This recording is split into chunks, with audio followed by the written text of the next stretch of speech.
मित्रांनो नमस्कार. आपण आधुनिक भारताचा इतिहास या आधुनिक भारताच्या इतिहासामध्ये आज आपण 1857चा उठाव या संदर्भात महत्त्वाची माहिती पाहणार आहोत. 1857चा उठाव हा भारतामध्ये झालेला इंग्रजांच्या विरुद्ध झालेला हा पहिला स्वातंत्र्य लढा मानला जातो. एवढं त्या उठावाला महत्त्व आहे. तर या उठावाच्या आधी सुद्धा काही उठाव झाले होते, त्यांची सुद्धा माहिती असणं गरजेचं आहे.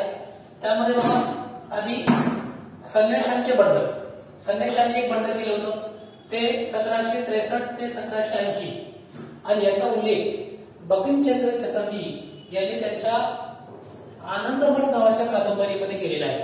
आणि आनंदमठ नावाची कादंबरी जी आहे ती या संन्याशांच्या बंडाचा प्रकाश टाकणारी कादंबरी आहे, जी बंकिमचंद्र चटर्जी यांनी लिहिलेली आहे. त्यानंतर बंगालमध्ये मिदनापूर या ठिकाणी चुवार या गावामध्ये आदिवासींचा बंड झालेला आहे, आदिवासींनी उठाव केलेला आहे. आणि हा सुद्धा इंग्रजांच्या विरुद्ध झालेला 1857च्या पूर्वीचा उठाव. तो साधारणतः 1765 ते 1786 एवढ्या दीर्घ काळापर्यंत तो आदिवासींचा उठाव झालेला आहे. त्यानंतर आंध्र प्रदेशामध्ये सुद्धा पाळेगारांचा उठाव झालेला आहे. बिहारमध्ये संथाळांनी उठाव केलेला आहे. बिहारमध्ये संथाळ आणि आंध्र प्रदेशामध्ये पाळेगार यांनी सुद्धा उठाव केलेला आहे. त्यानंतर कोल्हापूरमध्ये गडकरींचा उठाव झालेला आहे, तो 1844 मध्ये. छोटा नागपूरचा जो भाग आहे, छोटा नागपूरचं जे पठार आहे, या छोटा नागपूरच्या पठारावर सुद्धा कोलाबांनी उठाव केलेला आहे आणि तो 1827 मध्ये कोलाबांचा उठाव छोटा नागपूरच्या पठारामध्ये. त्यानंतर ओडिशामध्ये सुद्धा गोंडांनी पण उठाव केलेला आहे. गोंड जमातीचे लोक आहेत, सगळे आदिवासी, त्यांचा सुद्धा उठाव ओडिशामध्ये झालेला आहे 1804 ते 1817 पर्यंत. त्यानंतर बंगालमध्ये सुद्धा पागलपंथी हे जे काही अन्वय होते, पागलपंथी, या पागलपंथी अन्वयांनी उठाव केलेला आहे बंगालमध्ये, ज्याला आपण पागलपंथी बंड किंवा पागलपंथी उठाव असं म्हणतो. त्यानंतर वेलोरचं बंड, वेलोरमध्ये मद्रास प्रांतामध्ये भारतीय सैनिकांनी बंड केलेले, उठाव केलेला आहे. तो भारतीय सैनिकांनी साधारणतः 1806 मध्ये उठाव केलेला आहे वेलोर या ठिकाणी.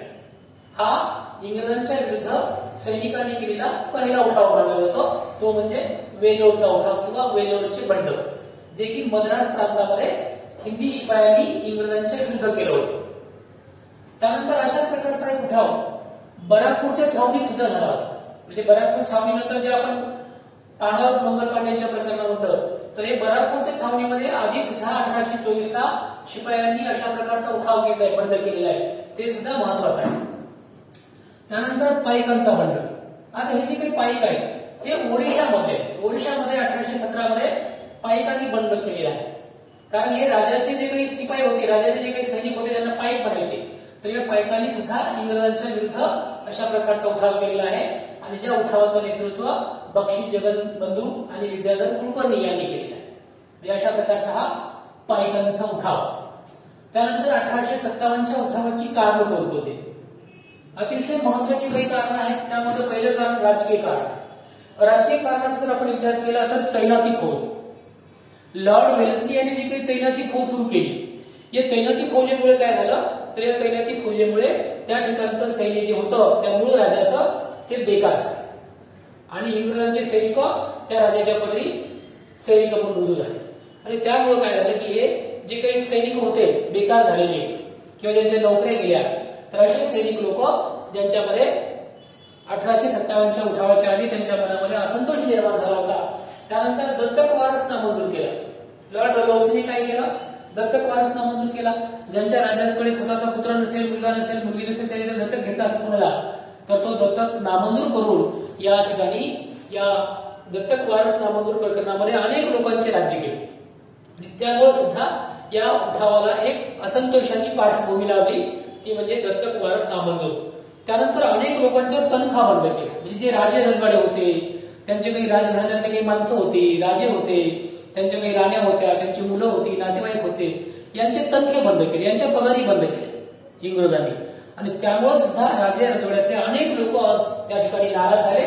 आणि या सगळ्या नाराज लोकांची कारणं ही 1857च्या उठावाची कारणामध्ये गणली जातात. तर अशा प्रकारची ही सगळी जी कारणं आहेत ही राजकीय कारणं आहेत. राजकीय कारणांमध्ये तैनाती फौज असेल, दत्तक वारस नामंजूर असेल, तनखा आणि पदव्या बंद केल्या असतील.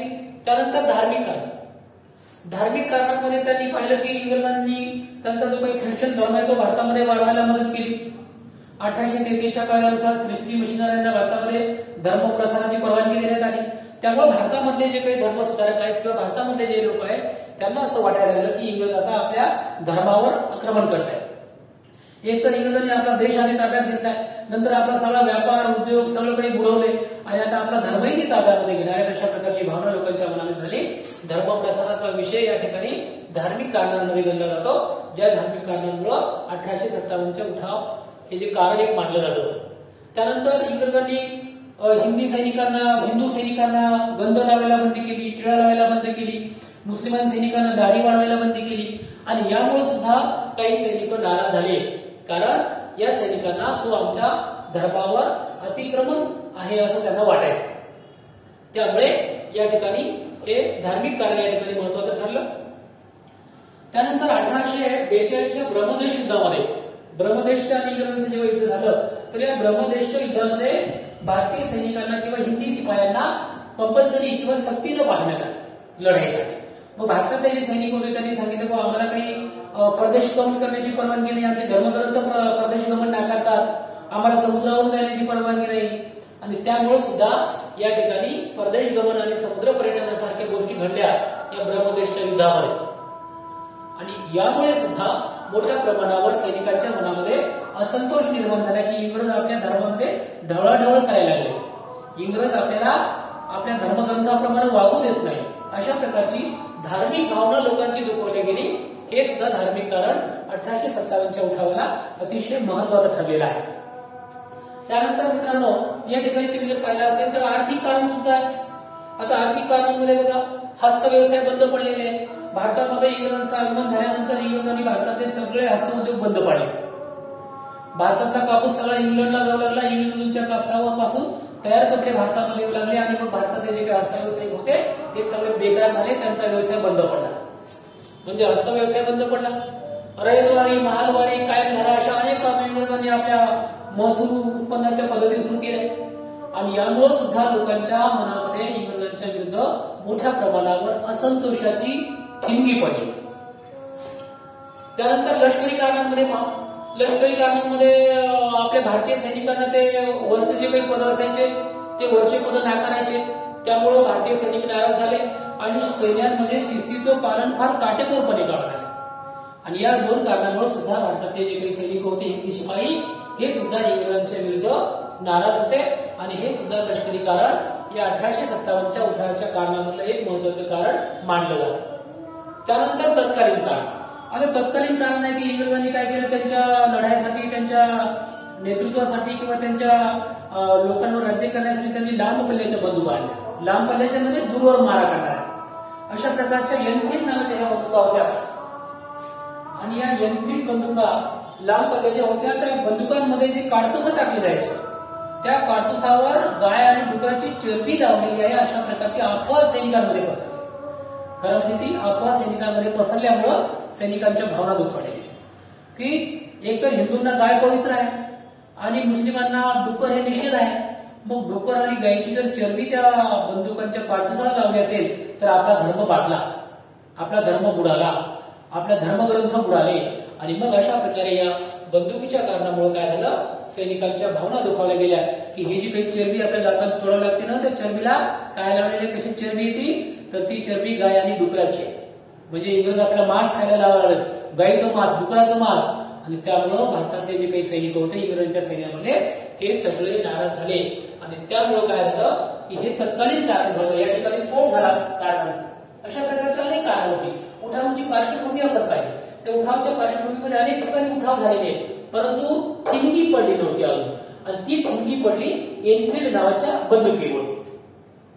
मग आता ही ठिणगी पडलेली आहे. मग आता कोणकोणत्या ठिकाणी उठाव झाले तर उत्तर भारतातील उठाव, मग दिल्लीतील उठाव, कानपूरचा उठाव, लखनौचा उठाव, झाशीचा उठाव, जगदीशपूर मधला उठाव, दक्षिण भारतातील उठाव, अनेक ठिकाणी या 1857च्या उठावाची ठिणगी पडलेली. तर पहिला जो उठाव आहे तो आहे उत्तर भारताचा. उत्तर भारतामध्ये जर आपण पाहिलं तर साधारणतः 31 मे 1857 ही नियोजित तारीख होती की सर्वांनी अशा प्रकारचं प्लॅनिंग केलं होतं की 31 मे 1857ला सगळ्या ठिकाणी एकदाच उठाव करायचा. ज्या ज्या ठिकाणी उठाव झालेले या सगळ्यांनी एकदाच उठाव करावा अशा प्रकारची नियोजित तारीख या उठावाची होती, ती म्हणजे 31 मे 1857. परंतु झालं काय तर 29 मार्च 1857 ला त्या बराकपूरच्या छावणीमध्ये मंगल पांडेने काय केलं, त्याच्या लक्षामध्ये आलं की ही जी काही बंदूक आलेली आहे नवीन इनफिल्ड नावाची, या बंदुकीला लावलेली जी काही आवरण आहे त्या कारतुसांवर ते गाय आणि डुकराची चरबी आहे. आणि हे जेव्हा त्या मंगल पांडेला कळलं त्यावेळेला मंगल पांडे हा 34व्या रेजिमेंटचा तो शिपाई होता, ब्राह्मण शिपाई होता. त्या मंगल पांडे ब्राह्मण शिपायाने काय केलं, ते पाहिलं की या बंदुकांना लावलेलं कारतूस हे गाय आणि डुकराची चरबी आहे.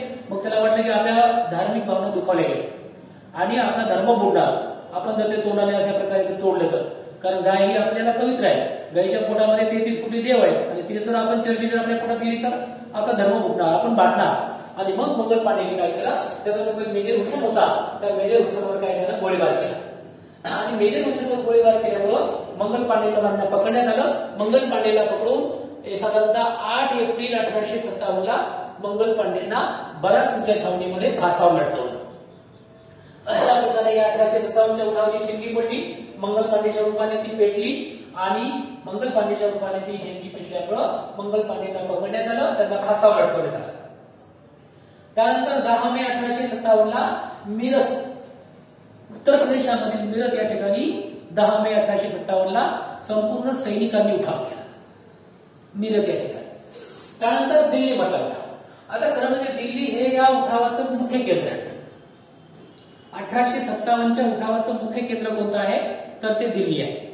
आणि या 1857च्या उठावाचं मुख्य केंद्र दिल्ली असलेलं या ठिकाणचं नेतृत्व कोणाकडे आहे तर हा मुघलांचा बादशाह आहे बहादूर शाह जफर आणि त्याचा सेनापती आहे बख्त खान. बख्त खान आणि त्याचा जो राजा बहादूर शाह जफर, त्याचं बहादूर शाह जफरचं पूर्ण नाव आहे अबू जफर सिराजुद्दीन मोहम्मद बहादूर शाह. अबू जफर सिराजुद्दीन मोहम्मद बहादूर शाह हा त्या ठिकाणचा दिल्लीचा मुघल बादशाह आहे, शेवटचा मुघलांचा राजा आहे. आणि शेवटच्या मुघलांच्या राजाचा सेनापती आहे बख्त खान. आणि बख्त खान आणि तो मुघलांचा शेवटचा राजा तो म्हणजे बहादूर शाह जफर दुसरा, या दोघांनी काय केलं, दिल्ली मधल्या उठावाचं नेतृत्व केलं. मग दिल्लीमध्ये त्यांनी हे अनेक लोक जे उठाव करणारे होते ते सगळे या ठिकाणी दिल्लीला आले आणि दिल्लीला सुद्धा 11 मे 1857 ला त्यांनी घोषणा केली की दिल्लीचा बादशाह कोण असेल तर तो बहादूर शाह जफर.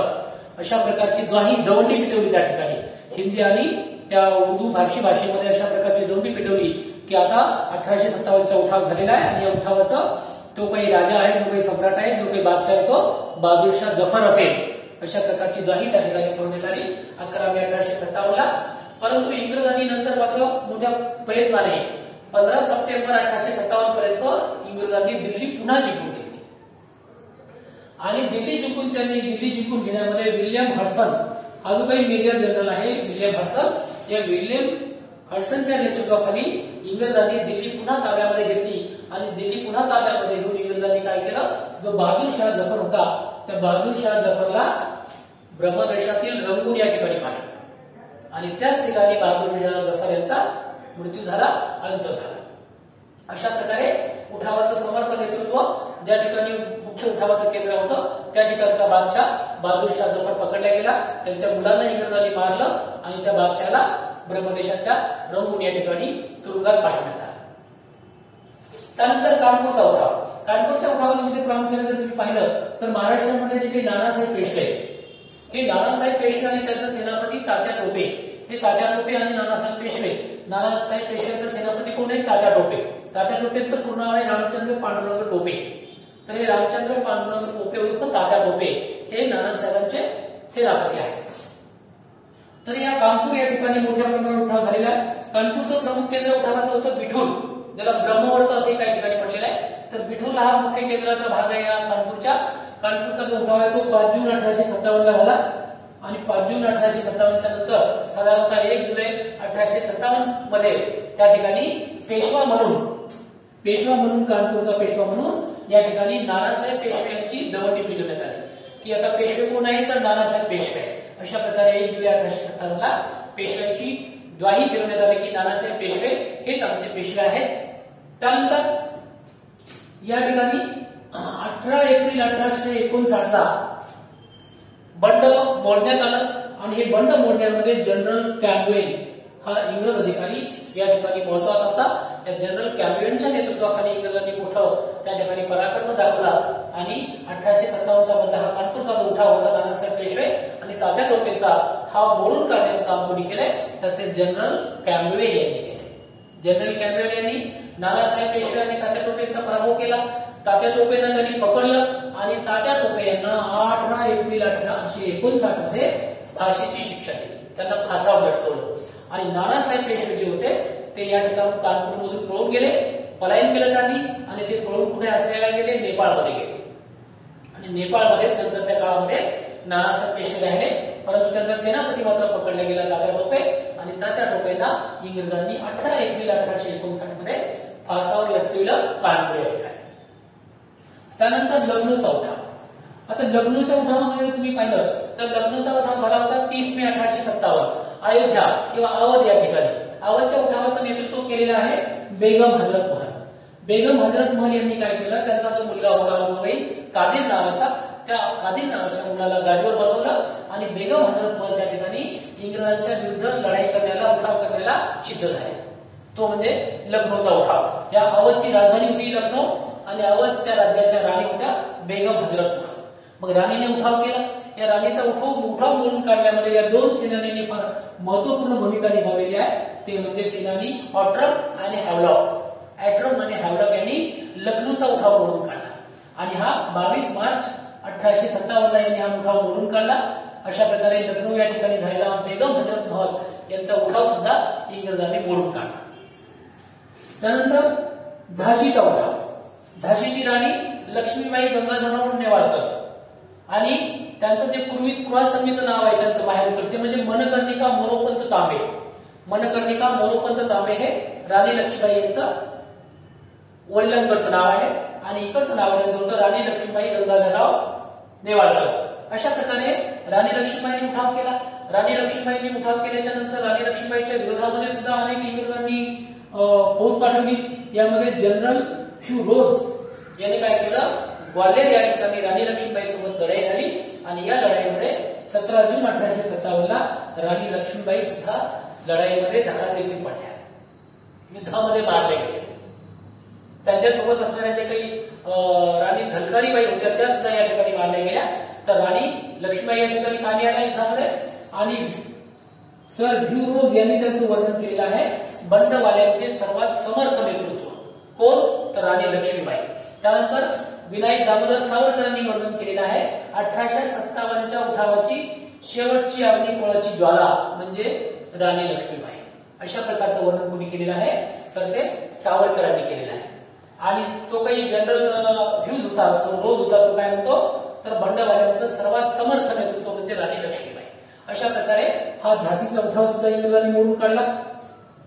त्यानंतर जगदीशपूरचे जे काही नेतृत्व होतं बिहारमधल्या ते होतं राणा कुंवर सिंह.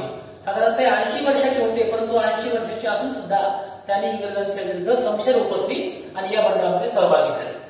त्यानंतर दक्षिण भारतामध्ये काही ठिकाणी उठावाच्या योजना आखल्या गेल्या, ज्यामध्ये मध्य प्रदेशामध्ये बानपूर शहागडच्या राणीने उठाव केला. त्यानंतर रोहिलखंडामध्ये मौलवी अहमदुल्ला यांनी सुद्धा उठावाची प्रेरणा दिली आणि कर्नाटक राज्यामध्ये नरगुंद या ठिकाणी बाबासाहेब भावे यांनी सुद्धा उठाव केला. तर अशा प्रकारे या सगळ्या ठिकाणी हा 1857चा उठाव संपूर्ण भारतामध्ये मोठ्या प्रमाणावर या ठिकाणी पाहायला मिळतो. 1857च्या उठावाच्या नंतर या उठावाची कारणं आपण पाहिली, उठाव पाहिले आपण कोणकोणत्या ठिकाणी झाले. त्यानंतर आता या उठावाचे परिणाम काय झाले किंवा 1857च्या अपयशाची कारणे कोणती, 1857चा उठाव काय अपयशी ठरला. कारण हा उठाव जो होता अतिशय महत्वाचा होता. सर्वत्र ठिकाणी व्यापक प्रमाणावर तो उठाव झालेला आहे, परंतु तरी सुद्धा हा उठाव या ठिकाणी अपयशी का ठरला याची कारणं पाहणं सुद्धा अतिशय महत्वाचे आहे. उठावाच्या अपयशाची कारणं, त्याचे झालेले परिणाम आणि उठावाच्या संदर्भामध्ये कोणी कोणी काय काय म्हटलंय हे सुद्धा अतिशय महत्वाचं आहे. 1857चा उठाव जो की मोठ्या प्रमाणावर उत्तर भारतामध्ये ठिकठिकाणी झाला, परंतु या उठावामध्ये संपूर्ण ठिकाणी भारतीयांचा पराभव झाला आणि या पराभवाची अनेक कारणं आपल्याला सांगता येतील. जसं आपण अनेक आपण त्या ठिकाणी कारणांमुळे जो उठाव झाला, तसंच या कारणांच्या अपयशाच्या कारणामध्ये सुद्धा आपल्याला पाहता येईल की या ठिकाणी एक सूत्रता नव्हती. म्हणजे उठाव करणारे जे होते यांच्यामध्ये एक सूत्रता असावी लागते, एकदाच सर्वत्र उठाव व्हावा लागतो. परंतु अशा प्रकारची कोणतीही एक सूत्रता या 1857च्या उठावामध्ये नव्हती आणि त्यामुळं हे अपयशाचे एक कारण ठरलेले आहे. त्यानंतर एक केंद्रित नेतृत्व नव्हतं, म्हणजे सर्वांचा एक नेतृत्व नव्हतं. एकाने सांगायचं बाकीच्याने ऐकायचं अशी परिस्थिती या ठिकाणी नव्हती. तर सगळीकडे वेगवेगळ्या लोकांनी त्याचं नेतृत्व केलं आणि त्यांना ज्यांना जसं जमेल तसं नेतृत्व केल्यामुळं एकाचं नेतृत्व नसल्यामुळं या 1857च्या उठावामध्ये आपल्याला अपयश आलं. त्यानंतरचं महत्वाचं कारण म्हणजे बहुसंख्य जे राजे रजवाडे होते त्यांनी अलिप्त भूमिका स्वीकारली. म्हणजे असंख्य असे राजे रजवाडे होते की ज्या राजे रजवाड्यांनी इंग्रजांना सहकार्य केले, उठावकऱ्यांना मदत केली नाही आणि त्यामुळे सुद्धा आपल्याला अपयश आलं. त्यानंतरचं महत्वाचं कारण म्हणजे दक्षिण भारतामध्ये मोठ्या प्रमाणावर जो उठाव व्हायला पाहिजे होता हा उठाव होऊ शकला नाही. केवळ उत्तर भारतामध्येच 1857चा उठावाचं लोण पसरलं आणि त्यामुळे सुद्धा दक्षिण भारत हा उठावापासून अलिप्त राहिला आणि या सगळ्या कारणांमुळे या 1857च्या उठावामध्ये आपला पराभव झाला. आता पराभव झाला, 1857चा उठाव आपण हारलो, तर या उठावाचे परिणाम काय आहेत? कारण या उठावाचे परिणाम सुद्धा अतिशय दीर्घगामी किंवा अतिशय मूलगामी परिणाम झाले. त्याबद्दल महत्वाचा परिणाम म्हणजे या ठिकाणी 1 नोव्हेंबर 1858ला राणीचा जाहीरनामा प्रसिद्ध झाला.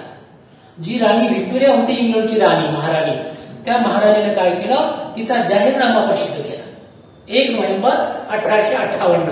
आणि राणी व्हिक्टोरियाचा जाहीरनामा हा लॉर्ड कॅनिंग यांनी अलाहाबाद या ठिकाणी राणी व्हिक्टोरियाचा जाहीरनामा प्रसिद्ध केला, दरबार भरवला आणि तो वाचून दाखवला आणि सांगितलं सगळ्यांना की यानंतर आम्ही दत्तक वारसा मंजूर, तैनाती फौज किंवा तनखा बंद किंवा कोणाचंही राज्य घेणार नाही आणि कोणत्याही तुमच्या धर्मामध्ये आम्ही कसल्याही प्रकारची हस्तक्षेप करणार नाही, ढवळाढवळ करणार नाही, अशा प्रकारची ग्वाही या राणीच्या सरनाम्यामध्ये, राणीच्या जाहीरनाम्यामध्ये लोकांना मिळाली. कंपनीची जी राजवट होती म्हणजे ईस्ट इंडिया कंपनीची जी सत्ता होती ती नष्ट झाली आणि भारतावर प्रत्यक्षपणे राणीचा अंमल सुरू झाला. म्हणजे ही गोष्ट महत्वाची आहे की आतापर्यंत भारतावर जी ईस्ट इंडिया कंपनीचं राज्य चालायचं, त्यांचेच गव्हर्नर यायचे, परंतु ईस्ट इंडिया कंपनीची सत्ता राणीच्या जाहीरनाम्यामुळे संपुष्टात आली आणि भारतावर प्रत्यक्षपणे इंग्लंडच्या पार्लमेंटचं राज्य सुरू झालं किंवा राणी व्हिक्टोरियाचं राज्य इंग्लंडचं हे भारतामध्ये सुरू झालं. अशा प्रकारे कंपनीची राजवट बरखास्त झाली आणि राणीचा अंमल सुरू झाला. बोर्ड ऑफ कंट्रोल जे होतं, हे बोर्ड ऑफ कंट्रोल जे कायमचं नियामक मंडळ होतं हे बरखास्त झालं आणि या बोर्ड ऑफ कंट्रोलच्या ऐवजी भारतामध्ये भारत मंत्री आणि मंत्रिमंडळ हे अशा प्रकारचं या ठिकाणी निर्माण करण्यात आलं. म्हणजे लॉर्ड कॅनिंग हा पहिला व्हायसरॉय बनला आणि लॉर्ड स्टॅनले हा भारताचा पहिला भारत मंत्री बनला. अशा प्रकारे या ठिकाणी महत्वाचे बदल या ठिकाणी झाला. तो म्हणजे लॉर्ड कॅनिंग याला पहिला व्हायसरॉय बनण्याचा मान मिळाला आणि भारत मंत्री म्हणून लॉर्ड स्टॅनले याची नियुक्ती करण्यात आली. म्हणजे आता भारत मंत्री हा इंग्लंडच्या पार्लमेंटमध्ये आणि त्याचा प्रमुख भारतामध्ये, तो कोण, तर तो असेल व्हायसरॉय आणि म्हणून भारताचा पहिला व्हायसरॉय म्हणून लॉर्ड कॅनिंग यांची नियुक्ती करण्यात आली. त्यानंतर अजून लष्कराची पुनर्रचना करण्यात आली. इंग्रजांनी पाहिलं की लष्कराने उठाव केला, अनेक ठिकाणी लष्कराचे सैनिक त्या उठावात सहभागी झाले, म्हणून इंग्रजांनी काय केलं, लष्कराची पुनर्रचना केली. सुरुवातीला हे जे प्रमाण होतं तर 1:6 एवढं प्रमाण होतं. म्हणजे एक इंग्रज जर शिपाई असेल तर त्याच्यासोबत 6 भारतीय सैनिक असायचे. परंतु नंतर इंग्रजांनी हे प्रमाण बदललं आणि ते प्रमाण 1:2 एवढे केले. म्हणजे एक इंग्रज सैनिक असेल तर 2 भारतीय सैनिक असतील. अशा प्रकारे सैनिकांचं इंग्रज आणि भारताचं प्रमाण 1:2 केलं. त्यानंतर भारतीय राष्ट्रवादाचा उदय झाला. त्यांनी पाहिलं की इंग्रजांनी कशा प्रकारे आपल्या देशावर अशा प्रकारचं हे युद्ध लादलं आणि कशा प्रकारे इंग्रज आपल्या धर्मामध्ये ढवळाढवळ करतात, आपल्यामध्ये भांडणं लावतात आणि मग अशा प्रकारे एक नवीन अशा प्रकारचा भारतीय राष्ट्रवादाचा भावनेने प्रेरित झालेले तरुण या काळाच्या पुढच्या काळामध्ये तयार झाले आणि सनदशीर मार्गाचा अवलंब करण्यासाठी भारतामध्ये 1857च्या उठावाच्या नंतर सुरुवात झाली. सनदशीर मार्गाने अशा प्रकारचं राजकारण करण्याची परंपरा किंवा पद्धती या 1857च्या उठावाच्या नंतर सुरू झाली. खरं म्हणजे 1857चा उठाव जो आहे तो 23 जून 1757 जी प्लाशीची लढाई होती त्याच्या शताब्दी निमित्त होता आणि ती शताब्दी साधारणतः 23 जून 1857ला अशा प्रकारचा उठाव घडून आणावा, अशा प्रकारचा उठाव घडून आणण्याचा मानस हा बराकपूर छावणीमध्ये या सैनिकांचा होता. परंतु आणि त्यामुळे या उठावाची जी तारीख निश्चित होती ना ती होती 31 मे 1857.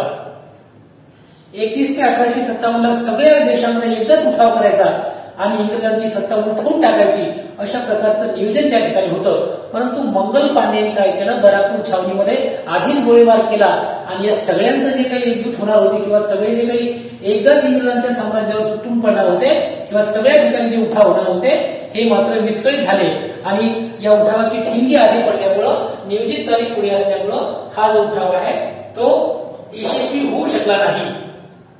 इटली आणि फ्रान्स या देशातल्या लोकांनी सुद्धा त्या उठावाला सदिच्छा दिलेल्या होत्या आणि ग्वाल्हेरचे शिंदे यांचा दिवाण जो होता सर दिनकरराव आणि हैदराबादचा निजामाचा दिवाण होता सालार जंग या दोघांनी इंग्रजांशी संधान साधलं आणि त्या दोघांच्या संधानामुळे काय झालं, हे दोन्ही ग्वाल्हेरचे शिंदे आणि हैदराबादचा निजाम या उठावापासून अलिप्त राहिला.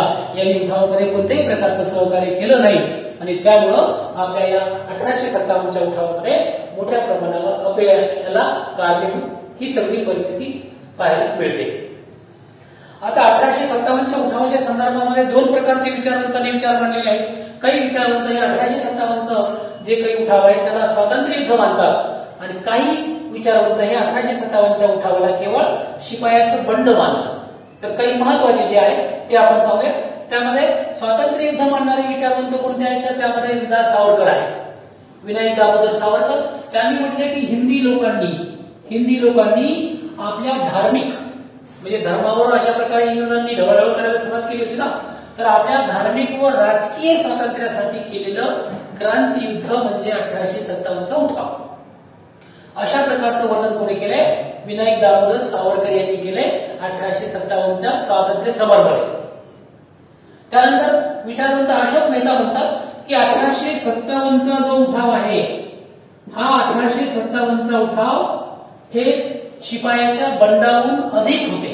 म्हणजे केवळ शिपायाचं बंड त्याला म्हणता येणार नाही तर शिपायाच्या बंडापेक्षा ते अधिक होतं असं कोण म्हणतात, अशोक मेहता म्हणतात. त्यानंतर संतोष कुमार रे असं म्हणतात की 1857चा उठाव म्हणजे केवळ शिपायाचे बंड नव्हते तर तो प्रजेचा उठाव होता. म्हणजे प्रजेचा उठाव असं कोणी म्हटलेलं आहे, संतोष कुमार रे यांनी. आणि अशोक मेहतांनी म्हटलंय केवळ शिपायाचं बंड नव्हतं तर त्याच्यापेक्षा ते जास्त होतं. कर्नल मार्सन काय म्हणतो बघा, तर हिंदी समाजातील इंग्रजाविरुद्धीची द्वेष भावना ही राष्ट्रीय स्वरूपाची होती असं म्हणतो. म्हणजे 1857चा उठाव हा इंग्रजांच्या विरुद्ध झालेला राष्ट्रीय स्वरूपाचा उठाव होता असं तो मानतो. त्यानंतर डॉक्टर सुरेंद्रनाथ सेन म्हणतात की धर्मयुद्ध म्हणून सुरू झालेली ही घटना होती. म्हणजे धर्मयुद्ध होतं. मंगल पांडेला वाटलं की आपला धर्म मोडतोय म्हणून त्याने गोळी झाली.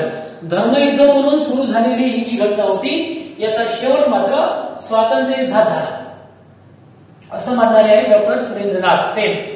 आणि पंडित नेहरू म्हणतात की हे राष्ट्रीय आंदोलन होतं. अशा प्रकारे 1857च्या उठावाच्या संदर्भामध्ये स्वातंत्र्य युद्ध मानणारे सुद्धा काही विचारवंत आहेत आणि काही विचारवंत हे केवळ त्याला शिपायाचे बंड मानणारे लोक आहेत, विचारवंत आहेत. त्यामध्ये प्राध्यापक नर फाटक हे म्हणतात की 1857चे बंड म्हणजे केवळ शिपायांची भावगती. म्हणजे सगळीकडे शिपाई, इकडे शिपाई तिकडे शिपाई, कानपूरला असेल, इकडे बराकपूरला असेल, अजून दुसरीकडे असेल, दिल्लीला असेल, सगळीकडे शिपायांची गर्दी, सामान्य जनतेचा काही संबंध नाही असं कोण मानतंय, प्राध्यापक नर फाटक. किशोरचंद्र मित्रा म्हणतात की लाखभर शिपायांच्या बंडाशी जनतेच्या सहभागाचा संबंध नाही. म्हणजे जनतेचा अजिबात सहभाग नाही. तर हे 1 लाख शिपायांनी केलेलं बंड म्हणजे शिपायाचंच बंड आहे. सर जॉन सिले काय म्हणतो, सर जॉन सिले म्हणतो 1857चे बंड हे संपूर्णतः देशाभिमान रहित स्वार्थी शिपायाचं बंड आहे. शिपायाचा स्वार्थ आहे त्याच्यामध्ये. शिपायांना वाटायचं की याला बंदुकीला गोळीला काटूसाला डुकराची चरबी लावली, गायची चरबी लावली, कोणाला वाटायचं माझं पेन्शन बंद झालंय, कोणाला वाटायचं की मला प्रमोशन मिळत नाही. म्हणजे हे स्वार्थी शिपायाचं बंड आहे असं कोण म्हणतं, सर जॉन सिले म्हणतो. सर जॉन लॉरेन्स म्हणतो बंडाचं मूळ कारण फक्त काडतूस प्रकरण, दुसरं काही नाही. म्हणजे केवळ काडतुशीला 10 डुकराची चरबी लावणे ही अफवा पसरली हेच बंडाचं कारण होतं, असं कोण म्हणतो? Sir John Lawrence. आणि आर.सी. मुजुमदार म्हणतात की 1857 चे बंड ही राष्ट्रीय चळवळ तर मुळीच नव्हती. कारण काय? तर बंडाचे नेते हे राष्ट्रीय भावनेने प्रेरित नव्हते. म्हणजे बंडांच्या नेत्या म्हणजे राष्ट्राची भावनाच नव्हती. अशा प्रकारे 1857च्या उठावाच्या संदर्भामध्ये दोन प्रकारचे विचार आपल्याला पाहायला मिळतात. अशा प्रकारे विद्यार्थी मित्रांनो, हे 1857चा उठाव, 1857च्या उठावाच्या अगोदरची पार्श्वभूमी, 1857च्या उठावाच्या कारणांचा आपण आढावा घेतला. 1857च्या उठावामध्ये कोणकोणत्या ठिकाणी उठाव झाले तेही पाहिलं. 1857च्या उठावाची अपयशाची कारण कोणती, ती अपयशाची कारण आपण पाहिली. आणि 1857च्या उठावाच्या संदर्भामध्ये कोण कोण काय काय म्हणतात, कोणकोणते विचारवंत काय म्हणतात ते सुद्धा आपण पाहिलं. अशा प्रकारे विद्यार्थी मित्रांनो, या ठिकाणी आपण 1857चा उठाव हा संपूर्णपणे अभ्यास केला आहे. 1857च्या उठावाच्या नंतर आपल्याला यापुढे 1857च्या नंतर भारतातले जे काही व्हाईसरॉय आहेत, जे महत्वाचे व्हाईसरॉय आहेत, त्यांचं महत्वाचं काम आहे ते पुढच्या व्हिडिओमध्ये आपण पाहणार आहोत. आणि त्याच्यानंतर राष्ट्रीय सभा, राष्ट्रीय सभेची आंदोलनं, त्यानंतर राष्ट्रीय सभेमध्ये वेगवेगळ्या जहाल आणि मवाळांच्या आंदोलनं, त्यानंतर राष्ट्रीय सभेचे या ठिकाणी दरवर्षी भरणारे अधिवेशन, त्या अधिवेशनाचे अध्यक्ष, त्यांची ठिकाणं, त्या ठिकाणचा असणारा ठराव, ह्या सगळ्या गोष्टी, त्यानंतर महात्मा गांधीजींचं आगमन, गांधीजींची चळवळ आणि स्वातंत्र्याचा लढा, इथपर्यंतचा भाग हा आधुनिक भारताच्या इतिहासामध्ये आपण पाहणार आहोत. आपण शेवटपर्यंत व्हिडिओ पाहिल्याबद्दल आपल्या मनपूर्वक धन्यवाद. आपण थांबूया. आपण जर चॅनलवर नवीन असाल तर सबस्क्राईब करा, बेल बटन ऑन करा, जेणेकरून व्हिडिओ अपलोड केला की लगेच आपल्यापर्यंत त्याचं नोटिफिकेशन येईल. धन्यवाद. जय हिंद, जय महाराष्ट्र.